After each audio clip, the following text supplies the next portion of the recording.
what's going to happen though is you're going to have this group, and I call them the talented 10th, but not because of how much education you have or how much money you have. I call you the talented 10th because you're in the top 10% of commitment.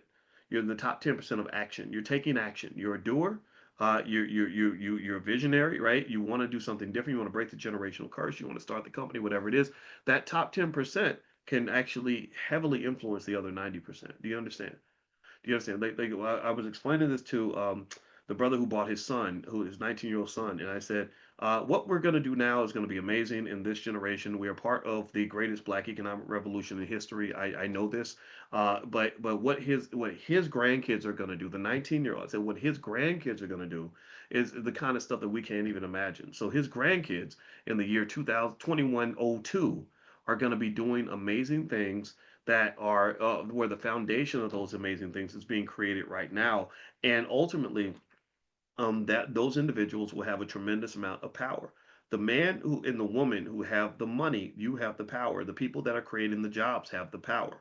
So people that are sort of still stuck, that are sort of living paycheck to paycheck and just sort of following around, just trying to on survival mode, they're going to follow the instructions of the people that have the power. So really convincing everyone that this is the right idea is not my goal. My goal is to mobilize. I am not a bridge builder. I have a lot of people that hate my guts. I told you I got banned from Ebony magazine 20 years ago, where the lady was like, "We will not publish anything from Dr. Boyce Watkins," right? Because I followed ideas that make sense to me, not ideas that you just feed to me. And I guess she just didn't like that. I don't know, but still, I'm not here trying to always appease nonsense or act like chaos and dysfunction isn't chaos and dysfunction.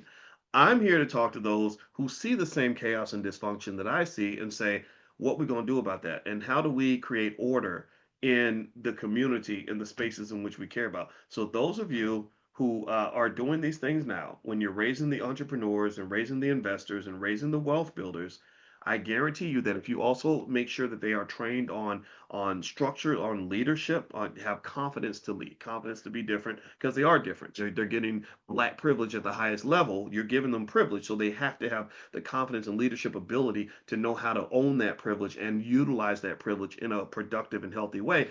Guess what? Because they are strong and financially secure, they'll be able to go in and hire 1,000 people, 2,000 people. And guess what? Everybody follows the rules of the boss. Economics is it can be used for warfare for sure, but it can also be used for collective elevation in a way where it says, look, I ain't got to explain nothing to you. I'm not here to give you no pro-black speech.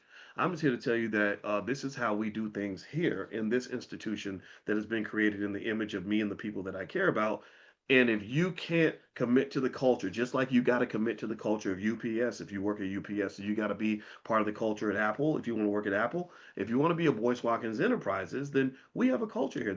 We don't do stuff like that. We less twerking, more working. We ain't thugging out. We're not doing.